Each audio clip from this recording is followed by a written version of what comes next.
ব্র্যান্ডিংটা হলো আমরা 2024-এর নির্বাচনে অংশগ্রহণ করেছি, সেই জন্যই নির্বাচনটা সফল হয়েছে, সেই জন্যই সরকার টিকে গেছে, সেই জন্যই সরকার এত অত্যাচার নিপীড়ন করতে পেরেছে, নাকি এটা না?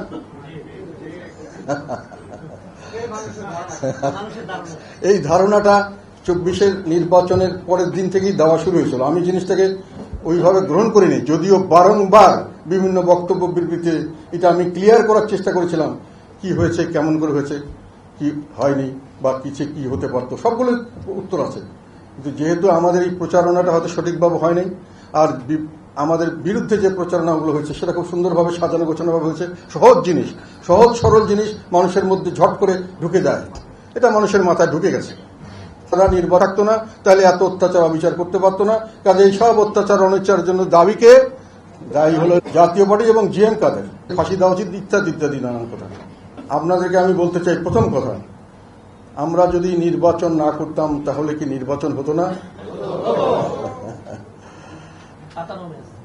আমরা নির্বাচন না করলে দুটো বিষয় হতে পারত।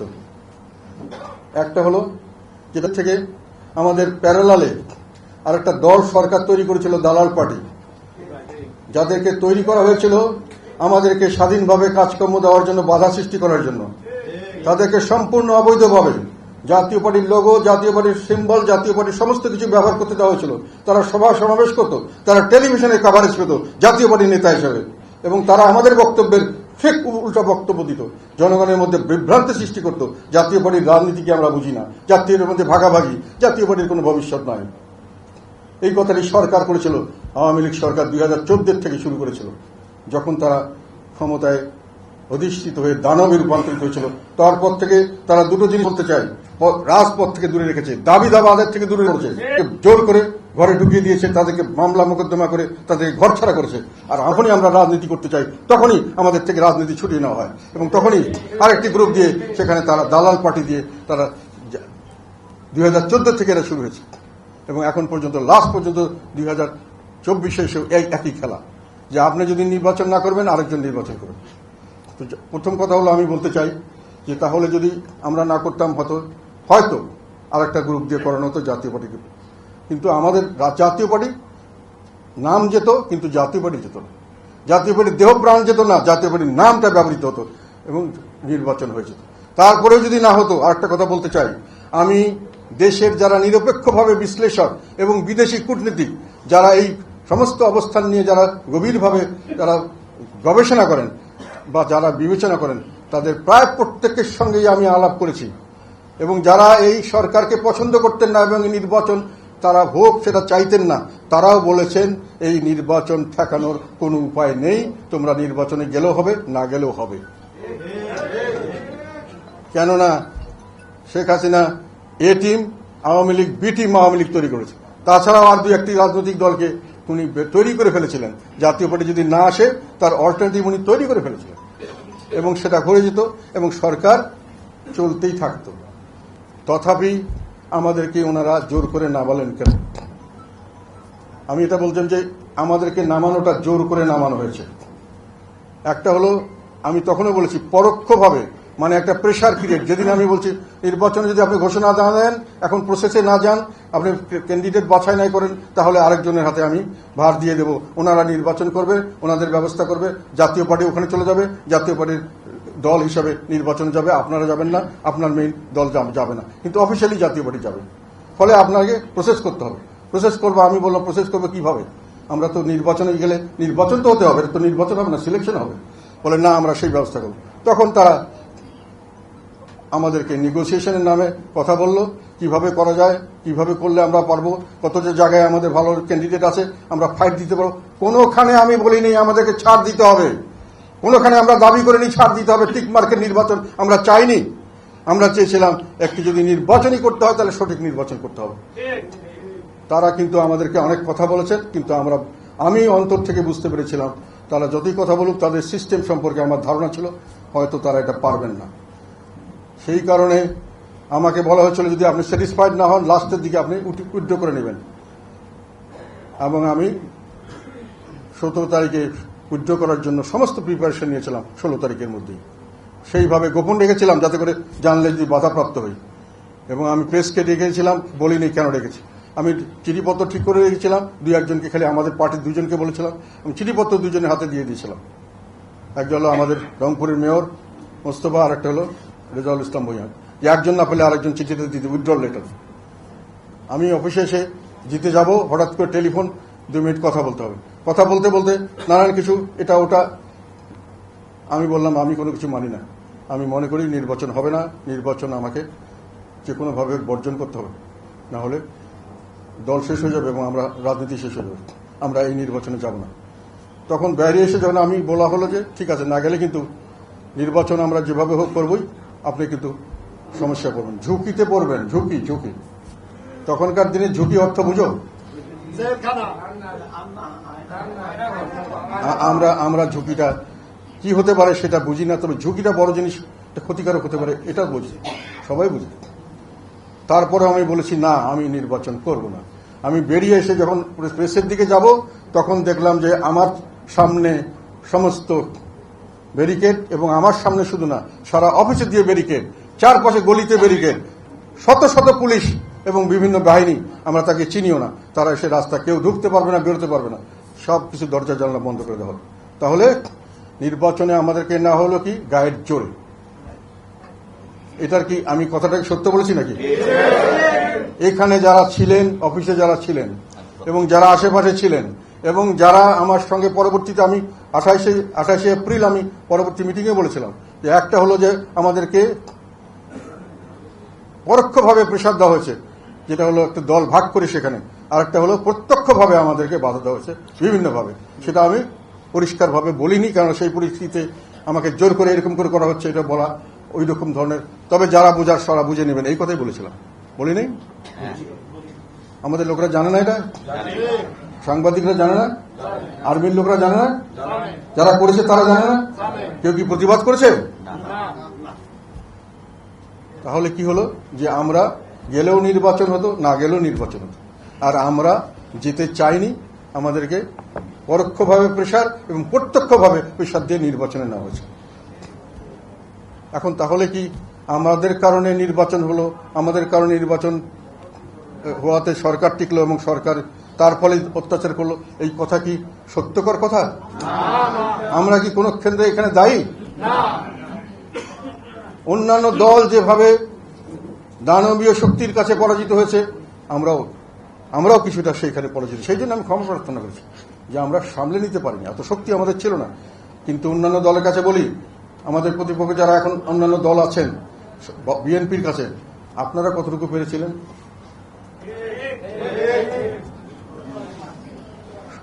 প্রেসারের কাছে তো সবাই সাবমিট করেছে, আমরা কি একাই? এবং ভবিষ্যতে কি সরকার যে চলছিল, এখানে কি কোনো বাধাগ্রস্ত হচ্ছিল? সরকার চলছিল, বাধাগ্রস্ত হয়েছে কোন সময়? যখন একটা জেদ অহংকার করতে গেছে, এবং যখন আল্লাহ বলেছে এটা সীমা লঙ্ঘন হচ্ছে, তখন হয়তো আল্লাহর তরফ থেকে এটা হয়েছে। তো যাই হোক, সেকেন্ড কথা হলো, আমরা দীর্ঘদিন তাদেরকে বৈধতা দিয়েছি, সমর্থন দিয়েছি, তার জন্যই তারা দানব সৃষ্টি হয়েছে। আমি মনে করি এটার একটা বিবরণ দেশবাসীর কাছে যাওয়া উচিত। বারংবার আমি দিয়েছি, তারপরেও মানুষে এইটাকে গ্রহণ করেননি, কেন আমি জানি না। যেহেতু এটা প্রচারণা হয়নি, আমাদের দলের লোকেরা 2008 সালের নির্বাচনে আমরা তাদের সঙ্গে মহাজোট করেছি, এর সঙ্গে 2008 সালের নির্বাচনে মহাজোট করেছিলাম। কেন? আওয়ামী লীগের আগে 2001 থেকে 2006 সাল পর্যন্ত আরেকটি জোট ক্ষমতায় ছিল, এবং তাদের যেই সমস্ত দোষের জন্য আওয়ামী লীগকে আজকে দোষী করা হয়, তারা কি সেই দোষ থেকে মুক্ত ছিল? দুর্নীতিতে 4 বার চ্যাম্পিয়ন, র্যাব তৈরি করে বিচার বহির্ভূত হত্যাকাণ্ড, দলীয়করণের ইতিহাস, এগুলো কি ছিল না? 2007 সালে একদলীয় নির্বাচন শুরু হয়ে গেছিল না? 2007 সালে যখন আমরা বর্জন করেছিলাম, আওয়ামী লীগও বর্জন করেছিলাম, তখন একদলীয় নির্বাচন সুষ্ঠুভাবে অগ্রসর হয়নি। 1/11 এসে 22 তারিখে ছিল নির্বাচনের ডেট। অনেকেই ডিক্লেয়ার্ড হয়ে গেছিলেন, নির্বাচিত হয়ে গেছিলেন একতরফাভাবে। সেই নির্বাচন কি তারা বন্ধ করেছিল? কে বন্ধ করেছিল? জনগণ বন্ধ করেছিল। জনগণের পক্ষে 111 এসে বন্ধ করেছে। ফলে আবার নির্বাচন হয়েছে যখন, তখন জনগণের প্রত্যাশা ছিল যে একটা পরিবর্তন দরকার, আমরা মহাজোট করে সেই পরিবর্তনের আশা করে দিয়েছিলাম। সেই সমর্থন কি আমাদের অন্যায় ছিল, আওয়ামী লীগের সমর্থন? এবং সেই ইলেকশন কি কোনো কারচুপির ইলেকশন হয়েছিল? সেই ইলেকশনে ব্যাপকভাবে আওয়ামী লীগ জয়লাভ করেছিল। সেই জয়লাভ কি জনগণ ভুল করেছিল? জনগণ মনে করেছে তারা ভালো কাজ করবে আগের চেয়ে। আমরাও মনে করেছি ভালো কাজ করবে। 2014 নির্বাচনে এরশাদ সাহেব বলেছিলেন সব দল আসলে আমরা নির্বাচন করব, যেহেতু একদলীয় সরকারের অধীনে হচ্ছে, সব দল না আসলে এই নির্বাচন সুষ্ঠু হওয়ার সম্ভাবনা নাই। যখন উনি বিএনপিকে বলেছিলেন যে তোমরা নির্বাচনে আসো, এবং উনি বলেছিলেন সরকারকে নির্বাচনে আসার জন্য শিডিউলের তারিখ পিছিয়ে দাও, তাদেরকে আসার সুযোগ করে দাও, বলেন নাই? তখন বিএনপি আসে না, যার জন্য তারা বর্জন করলো, সরকার একতরফা নির্বাচনে দিয়ে। তখন বললো এরশাদ বললো আমাদের নেতারা সবাই উইথড্র করো, আমরা এই নির্বাচনে যাব না, এবং ওনাকে জোর করে ধরে নিয়ে যাওয়া হলো। তখন ওখান থেকে উনি আমাকে নির্দেশ দিলেন, আমি সবাইকে বললাম, আমি নিজে উইথড্র লেটার পাঠালাম, সব এরশাদ সাহেব উইথড্র লেটার পাঠালো, সকলে উইথড্র লেটার পাঠালো। আমার গ্রহণ করা হয়নি, এরশাদ সাহেব এটা গ্রহণ করা হয়নি, অনেকেরটা গ্রহণ করা হয়েছে, অনেকটা হয়নি। অনেককে বলা হয়েছিল যে আপনারা থাকেন, উইথড্র করেন না, আপনার জায়গায় কোনো ক্যান্ডিডেট নেই, আপনি এমপি হবেন। তাও আমাদের জাতীয় পার্টির 2 জন নেতা তখনও বলেছে না, আমরা পার্টির নির্দেশে মানব। তাহলে 2014 নির্বাচনে আমরা যে গেছি, এটা কি 100% গেছিলাম? আমি যাইনি মন্ত্রী হিসাবে, এবং আমার সঙ্গে 270 জন যাননি। তাহলে 2014 নির্বাচনে জাতীয় পার্টি অংশগ্রহণ করে তাদের বৈধতা দিয়েছে, এই কথাটি কতটুকু সত্য? আর যদি দিয়েই থাকে, পরে বিএনপির এই আওয়ামী লীগের এই ইলেকশন কমিশন এবং এই সরকারের অধীনেই, এই সিস্টেমের অধীনেই বিএনপি মেয়র ইলেকশন করেছে, 2 বা 3 দফা উপজেলা নির্বাচন করেছে, করে নাই? তারাও অর্ধেক গেছে, আমরাও অর্ধেক গেছি। আমরা কি একইভাবে গেছিলাম? 2018 সালে যে নির্বাচন হয়েছে, সেই নির্বাচনে সব দল অংশগ্রহণ করেছে। তাহলে 2018 থেকে এই একই সিস্টেমে একই সরকারের অধীনে নির্বাচন হয়েছে। সেই নির্বাচন করে কি তাকে বৈধতা দেওয়া হয় নাই? সেই বৈধতা কি একে কি জাতীয় পার্টি দিয়েছে? 4 বছর পার্লামেন্টে ছিল তারা, তারপরে 4 বছর তারা পার্লামেন্টে ছিল। তাহলে এই পর্যন্ত সম্পূর্ণ বৈধতা কি আমরা একাই দিয়েছি? সব দল মিলে দিয়েছে। সমর্থনের কথা বলেন, 2018-তে আমরা আওয়ামী লীগকে সমর্থন দিয়েছিলাম, ঠিক আছে। আওয়ামী লীগের সঙ্গে তখন আমাদের নেতা ছিলেন আলাদ হোসেন মাহমুদ সাহেব, উনি ওনার বিবেচনা দিয়েছেন, দলের ভালো হতে পারে, ওনার উপর প্রেশার থাকতে পারে, উনি কেন দিয়েছেন আমরা জানি না। তবে আমরা যখন বিরোধী দলের ভূমিকায় আমাদেরকে বলা হয়েছে, আমরা বিরোধী দলের ভূমিকা পালন করেছি। 2018 থেকে শুরু করে 24 পর্যন্ত আমাকে deputy leader of the opposition থেকে সরিয়ে দেওয়া হয়েছিল। কেন? যেহেতু আমি কতগুলো কঠিন কথা সংসদে বলতাম, আমাকে রাস্তার মধ্যে নামিয়ে দেওয়া হয়েছে, আমার গানম্যান এবং আমার ড্রাইভারকে উইথড্র করে নেওয়া হয়েছে। হসপিটালে আমি ভাইয়ের সঙ্গে দেখা করতে গেছিলাম। পরে যখন আমার ভাই মারা যাওয়ার পর আমি চেয়ারম্যান হলাম, তখন আবার আমাকে চেয়ারম্যান করার পরে দলের থেকে সিদ্ধান্ত হলো, এবং দলীয় সব এমপিরা মিলে আনঅ্যানিমাসলি ডিসিশন দিলেন যে লিডার অব দ্য অপোজিশন হবে GM কাদের সাহেব। তখনও ওনারা এটা গ্রহণ করলেন না, স্পিকার সম্পূর্ণ বেআইনিভাবে আমার এটা গ্রহণ করলেন না, এবং মানবিক কারণ দেখে রওশন এরশাদকে আবার করা হলো। কেন? কেননা আমি সত্য কথা বলেছি, জাতীয় পার্টির পক্ষে সত্য কথা বলেছি। আমার সঙ্গে ছিল জাতীয় পার্টির 90% লোক। তা আমরা কোথায় তাদেরকে সমর্থন দিয়েছি?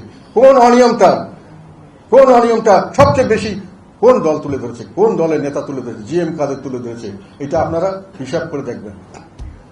কাজে আমরা সরকারের কোন অপকর্মে সমর্থন দেই নাই। হ্যাঁ, একটা কথা বলতে পারেন, একটা সৌরভ সাহেব একটা লেগেছে যে আমাদের কিছু কিছু নেতা তাদের সিম্বলের মধ্যে তারা আওয়ামী লীগকে ব্যবহার করেছে, আওয়ামী লীগ সমর্থিত বলেছে, আমাদের নাম দেয়নি, আমার নাম দেয়নি, এরশাদ সাহেবের নাম দেয়নি। তখন তো বললাম, সেই পরিবেশে যেখানে দলকে বেআইনিভাবে সম্পূর্ণ লিগ্যাল কাভারেজ দিয়ে তাদেরকে কাউন্সিল করতে দেওয়া হচ্ছে, তাদেরকে মিটিং মিছিল করতে দেওয়া হচ্ছে, তাদেরকে টেলিভিশনে প্রচার করতে দেওয়া হচ্ছে, সেই অবস্থায় আমাকে কিছু কিছু লোককে আমার মেনে নিতে বাধ্য হয়েছে। একটা কথা মনে রাখবেন যে একটি রাজনীতি করতে গেলে একটি দল দরকার হয়। আপনি যদি দেশের জনগণের জন্য কাজ করতে চান, আপনার একটি দল দরকার, রাজনৈতিক দল দরকার। এককভাবে আপনি কিছুই করতে পারবেন না। আর রাজনৈতিক দল টিকে থাকবে যতক্ষণ পর্যন্ত আপনি সঠিক রাজনীতি দিতে পারবেন। কাজে আমাদেরকে রাজনীতি এবং দল দুটোকে বাঁচানোর জন্য এই পরিস্থিতিতে কিছু না কিছু কম্প্রোমাইজ করে চলতে হয়েছে। এবং সেটা আপনারা যদি চিন্তা করবেন যে আপনি আমার জায়গায় থাকলে কি করতেন। যে কোনো বিবেকবান মানুষকে আমি একটু প্রশ্ন করতে চাই যে আপনারা যদি ওই জায়গায় আপনি থাকতেন, আমার জায়গায় আপনি কি করতেন। তাদের কৌশল ছিল বিভিন্নভাবে আমাদেরকে ছোট করা, আমাদেরকে ধ্বংস করা। তারা বিএনপিকে ধ্বংস করতে চেয়েছে, তারা জামাতকে ধ্বংস করতে চেয়েছে, তারা জাতীয় পার্টিকে ধ্বংস করতে চেয়েছে। এই জন্যই তারা জোর করে আমাদেরকে নির্বাচন নিয়ে গেছে এবং এই জন্যই আমাদেরকে তারা বিভিন্নভাবে ভাগ করে করার চেষ্টা করেছে। একজনকে তারা বন জঙ্গলে দাবড়ে বেরিয়েছে মামলা মোকদ্দমা দিয়ে, আমাদের ভাগ করে আমাদেরকে যখনই আমরা কথা বলতে চাই, যখনই আমরা জনগণের জন্য মাঠে নামতে চাই, তখনই ঘাবলা দিয়েছে। বিএনপি একই অবস্থায় ছিল, আমরাও ছিলাম। জামাতকে তো তারা নাঠিয়ে নামতে দেয়, নামিয়ে নিতে দেয়। সকলেই সমানভাবে আমরা নির্যাতিত হয়েছি। এখন আমাদেরকে সামনে দেখা গেছে, সেটা আমাকে সামনে দেখার সুযোগ ছিল। আমরা চেষ্টা করেছি যে কোনোভাবেই আমরা দলকে বাঁচানোর চেষ্টা করেছি, জনগণের স্বার্থ বিসর্জন দিয়ে নয়। আরেকটা কথা আমি বলে শেষ করবো। আরেকটা হলো যে আমরা নির্বাচন করিনি, আমাদের নেগোসিয়েশন ছিল সিট নিয়ে কোনো নেগোসিয়েশন হয়নি। আমরা সিট দিয়েছি যে আমাদের উপযুক্ত ক্যান্ডিডেট এতগুলি, সেখানে আমরা সুন্দর নির্বাচন চাই। তারা বলেছিল যে আমরা নৌকা উঠাই দিলে সুন্দর নির্বাচন হবে, ঠিক আছে, কিন্তু তারা নৌকা উঠায়নি। তার চেয়ে বড় কথা, যখন আমাকে ধরে ফেললো, ঘিরে ফেললো, তখন আমি বললাম যে আর যত কোনো অল্টারনেটিভ নাই, আমার রাজনীতি যখন শেষ, আমার দলকে বাঁচাতে হবে। দলকে বাঁচানোর কি উপায়? যে কোনোভাবেই মাঠে থাকতে হবে এবং মাঠে থেকে ভবিষ্যতে রাজনীতির জন্য আমার একটা প্ল্যাটফর্ম রাখতে হবে। যে কোনোভাবে পার্লামেন্টে থাকতে হবে, যে কোনো জায়গায় থাকতে হবে, যাতে জনগণের জন্য আমি কাজ করতে পারি। এটা ছিল আমার বিবেচনা। ভুল হলে হতে পারে। আমি জিজ্ঞাসা করবো যারা এইসব কথা বলেন তারা কি করতেন। এবং সেখানে বলা হলো, তখন আমি বললাম যে আমার এখানে যতগুলো লোক আছে এরা ভালো উপযুক্ত ক্যান্ডিডেট, তাদেরকে অন্তত তাদের জায়গায় আপনার নৌকা মার্কাটা উঠে নিলে তারা একটা ফাইট করার সুযোগ পাবে, নাহলে তো ফাইটই করতে পারবো না। আমরা সব সুযোগ করে দেবো, আমরা ব্যবস্থা করবো। তারপরে আমার ওয়াইফেরটা দেওয়া হলো, আমার ওয়াইফের ছিল ওখানে, তার নামটা বলা এবং প্রচার করা হলো যে আমি ওয়াইফের জন্য আমি নির্বাচনে যাইনি এবং আমি গেছি যখন ওয়াইফকে দেওয়া হয়েছে। এগুলো প্রচারণা। আল্লাহকে হাজির নাজির রেখে বলছি, এটা সম্পূর্ণ অসত্য কথা, অপপ্রচার। এবং আমি কোন সিটের নেগোসিয়েশনের জন্য নির্বাচন চাই। হয়তো কেউ ভুল বুঝেছেন, কেউ হয়তো ইচ্ছাকৃতভাবে করেছেন, কেউ হয়তো আমাকে অপছন্দ করে করেছেন, কেউ হয়তো আমার দলকে অপছন্দ করেছেন, দলকে ধ্বংস করতে চেয়েছেন। তো এই কথাগুলি আমি মনে করি জনগণের সামনে বারংবার তুলে ধরা দরকার। সত্যের একটা শক্তি আছে, যে যত ষড়যন্ত্র করুক সত্য বেরিয়ে আসবে। আর একটা কথা আপনাদেরকে বলবো, যারা এইসব কথা বলেন বা বুঝেন বা চিন্তা করেন, কোনো ঘটনা বিচ্ছিন্ন কোনো ঘটনা নয়, এর পিছনে একটি ইতিহাস থাকে। ইতিহাস থেকে যদি আপনি চিন্তা করেন আমরা ইতিহাস ভুলে যাই, তাহলে বুঝতে পারবেন কোথায় কিভাবে হয়েছে। যেটা আমি বললাম বারংবার, আমি একটা কথা বলে আসছি, এই সংস্কারটি শুধু নির্বাচনের সংস্কার নয়। নির্বাচন ব্যবস্থা, ভালো নির্বাচন ব্যবস্থা অনেক সময় আমরা আন্দোলন করে পেয়েছিলাম। আমরা যখন 15 ফেব্রুয়ারি 1996 সালে একটি একদলীয় নির্বাচন হওয়ার অবস্থা হয়েছিল, সেটাকে মানুষে বর্জন করেছিল। তারপরে আবার কেয়ারটেকার গভর্নমেন্ট হয়েছে এবং সেখানে একটা সুষ্ঠু নির্বাচন হয়েছিল 96। আবার এসে 2001-এ সুষ্ঠু নির্বাচন হয়েছিল কেয়ারটেকারের আমলে, কিন্তু আবার এসে 2008-এ সুষ্ঠু নির্বাচন হয়েছিল। কিন্তু সুষ্ঠু নির্বাচনের পরে সঠিক করছে কি আমরা সুষ্ঠু রাজনীতি পেয়েছি? কেন পাইনি? এটা কি খালি শুধু জাতীয় পার্টির কারণে? আমরা সংবিধান তৈরি করেছি এমন ভাবে, এক ব্যক্তির হাতে সম্পূর্ণ ক্ষমতা দিয়ে দিয়েছি। এক ব্যক্তি, উনি শুধু নির্বাহী প্রধান নয়, উনি পার্লামেন্টের প্রধান, উনি বিচার বিভাগের 99 ভাগ ওনার, সমস্ত প্রতিষ্ঠানকে উনি নিজের ইচ্ছা মতো গড়ে তুলতে পারেন, নিজের ইচ্ছা মতো চালাতে পারেন। সেই অবস্থায় লর্ড এটনের একটা কথা আমি বারংবার উল্লেখ করতে চাই। এটা ঐতিহাসিক ইতিহাসবিদ, একজন রাজনীতিবিদ, উনি একটা বিখ্যাত উক্তি যারা সারা বিশ্বে এখন বিভিন্ন জায়গায় একটা উক্তির জন্য তাকে স্মরণ করে মানুষ। কি বলেছিলেন? Power tends to corrupt, absolute power corrupts absolutely. Power, ক্ষমতা পেলে মানুষের দুর্নীতির দিকে যেতে পারে, যাওয়ার সম্ভাবনা থাকে। আর অ্যাবসলিউট পাওয়ার দিলে নিশ্চিতভাবে সে সম্পূর্ণভাবে দুর্নীতিগ্রস্ত হবে। আমরা সম্পূর্ণভাবে দুর্নীতিগ্রস্ত করে আমরা একটা সংবিধান তৈরি করেছি এবং সেই সংবিধানকে আরো ক্ষমতা বাড়ানোর জন্য বারংবার পরিবর্তন করেছি। কে করেছে? একে আওয়ামী লীগ করেছে? সব দল মিলে করছে। সেই ক্ষমতা দিয়ে যে সংবিধান আপনি আজকে সুষ্ঠু নির্বাচন দিয়ে যাকেই বসাবেন সে দানব হতে বাধ্য। এটা ইতিহাসের সত্য, চরমতম সত্য কথা। Power tends to corrupt, absolute power corrupts absolutely. এটা ঐতিহাসিক সত্য হিসাবে সারা পৃথিবীতে গ্রহণ করা হয়েছে। কাজে আপনি এই ধরনের দিয়ে যখন আপনি 2008 সালে দিয়েছেন সার্বকভাবে, আওয়ামী লীগ তো দানব হয়েছে। তবে আওয়ামী লীগ না হলে আরেকজন হলে যে দানব হতো না, এই গ্যারান্টি আপনারা দিতে পারবেন? এখন যে কেউ হয় দানব হবে না, গ্যারান্টি দিতে পারবেন?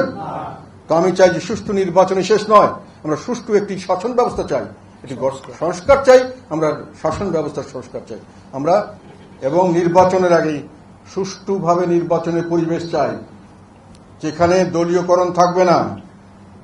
আপনারা কি দলীয়করণ এখন দেখছেন? নিশ্চয়ই দলীয়করণ দেখবেন, কেননা আমাদের দেশে দুটি বড় দল দলীয়করণের মাধ্যমে সমস্ত প্রতিষ্ঠানকে নিজের কুক্ষিগত করেছিল। একটি দল চলে যাওয়ার সঙ্গে সঙ্গে আরেকটি দল এসে সেই জায়গাটা অবস্থান নিচ্ছে।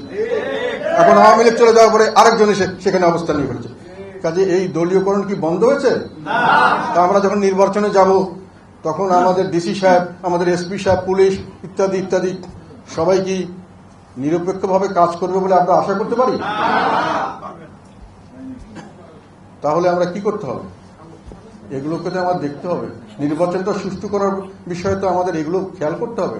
বিচার বিভাগ সম্পূর্ণভাবে দলীয়করণ মুক্ত হতে পেরেছে? পেরেছে একটা দিকে, মানে এক দল চলে গেলে আরেক দল, এক দলীয়করণ থেকে আরেক দলীয়করণে আমরা ট্রান্সফার হয়েছি কিনা এটার বিষয়ে সংশয় হয় না? অনেক মামলা হচ্ছে, লক্ষ লক্ষ হাজার হাজার মামলা।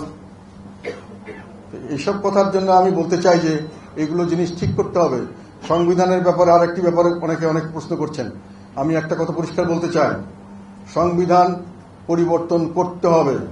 সংবিধান যেটা আছে সেটাকে পরিবর্তন করা যাবে যদি পঞ্চদশ সংশোধনীকে বাতিল করা হয়। পঞ্চদশ সংশোধনীতে এমন অনেক জিনিস আছে যেটা সংবিধানের 1/3 কোনো সময় পরিবর্তন করা যাবে না। এই কথাটি কোনো যুক্তিসঙ্গত কথা নয়।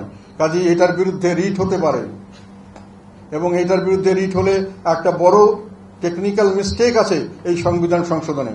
সেটা আমি আইনজ্ঞ না, তবে বলছি, সেটা হলো যে তখন নিয়ম ছিল সংবিধান সংশোধন করার পরে এটাকে গণভোটে দিতে হবে। সেই গণভোটে আওয়ামী লীগ সরকার এটাকে দেয়নি, ফলে টেকনিক্যাল একটা মিস্টেক আছে।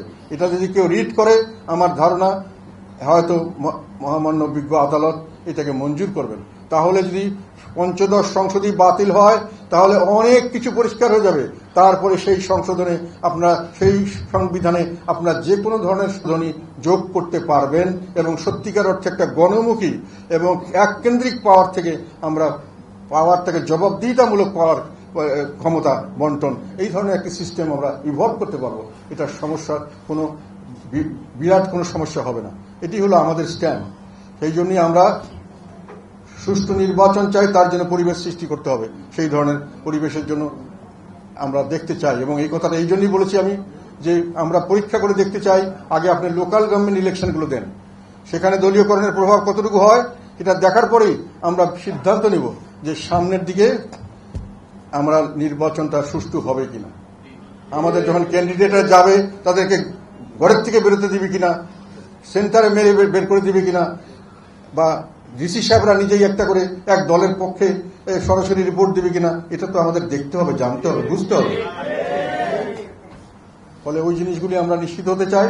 আর জানতে চাই যে এর পরবর্তীকালে যেই ক্ষমতা আসুক উনি যেন দানব না হয়, এই বিষয়টিকে আপনারা কিভাবে বিবেচনা করবেন সেটা আমাদের দেখতে হবে। তো আমরা এই জন্যই আমাদের বর্তমান অন্তর্বর্তীকালীন সরকারের প্রতি আমরা পূর্ণ সমর্থন দিয়েছি। জনগণের প্রত্যাশা পূরণে তারা এগিয়ে এসছেন। ব্যক্তিগতভাবে আমরা তাদেরকে বিশ্বাস করি, তাদের উপরে আমাদের আস্থা আছে। তারা উপযুক্ত ব্যক্তি এবং তারা দুর্নীতিমুক্ত, তারা লোভ লালসা মুক্ত, এটা আমরা বিশ্বাস করি। আমরা দেখতে চাই তারা সঠিকভাবে কাজ করবেন, এবং সেইভাবেই তাদের কাজের যত কাজটা যদি সঠিকভাবে কাজ করতে থাকলে আমরা বুঝতে পারবো তাদের হাতে কিন্তু অনেক ধরনের সমস্যা দিয়েছি আমরা। খালি একটি সমস্যা নয়, সংস্কার শুধু সমস্যা নয়, এই মুহূর্তে দেশের অর্থনীতি সম্পূর্ণ বিপর্যস্ত। এই মুহূর্তে দেশের আইন শৃঙ্খলা পরিস্থিতি স্বাভাবিক নয়। এই মুহূর্তে প্রশাসন সঠিকভাবে কাজ করতে পারছে না। সর্বস্তরে একটা বিশৃঙ্খলার পরিস্থিতি এখনো কিছু কিছু ক্ষেত্রে বিদ্যমান আছে। অবশ্য এটা আস্তে আস্তে কমে আসছে। আমরা কাজেই ওগুলোকে ওনাদের সময় দিতে হবে, দেশকে স্টেবল করতে হবে, দেশের মানুষের খাওয়া পড়া নিশ্চিত করতে হবে, জানমালের নিরাপত্তা নিশ্চিত করতে হবে। তারপরে আমরা সার্বিকভাবে যে কোনো সংস্কার করতে হবে এবং সেই সংস্কারের মাধ্যমে দেশ একটি নতুন বাংলাদেশ হিসেবে উত্তরণ ঘটবে, এটি আমাদের প্রত্যাশা। এই প্রত্যাশা পূরণে এখন আমি তোমাদের মতামত চাই। আমি তোমাদের মতামতের জন্য তোমাদেরকে ডেকেছি। এই ঘটনাগুলো বলার পরে তোমরা তোমাদের ওখান থেকে দিবে, কোনো অ্যাড্রেস করার দরকার নাই। তোমরা কি বলতে চাও, কি হলে ভালো হয়, কিভাবে করলে আমাদের জনগণের কাছে আমরা আরো বেশি করে গ্রহণযোগ্যতা লাভ করতে পারি, সেসব বিষয়ে তোমাদের কথা। একটি কথা বলে শেষ করব, সেটা হল তরুণ সমাজ এবার কিন্তু ভোটার হচ্ছে অনেকে, যারা হয়তো 18 থেকে 35 বছর, এদের ভোটের সংখ্যা 3 থেকে 4 কোটি। এরা কিন্তু একটা নতুন ধরনের প্রজন্ম এবং এদের ধ্যান ধারণা ভিন্ন। তাদেরকে আকৃষ্ট করার রাজনীতি না দিলে তারা আমাদের রাজনীতি ঝুঁকবে না। তারা আগামী নির্বাচনে একটা বড় ধরনের রাজনৈতিক ফ্যাক্টর হয়ে দাঁড়াবে এবং তাদের দিকে আমাদের দৃষ্টি রাখতে হবে। এই জন্য যুব সংগতি এবং আমাদের যারা যুবদের নিয়ে কাজ করে সেই রকম সংগঠনের দায়িত্ব অনেক বেশি বলে আমি বিশ্বাস করি।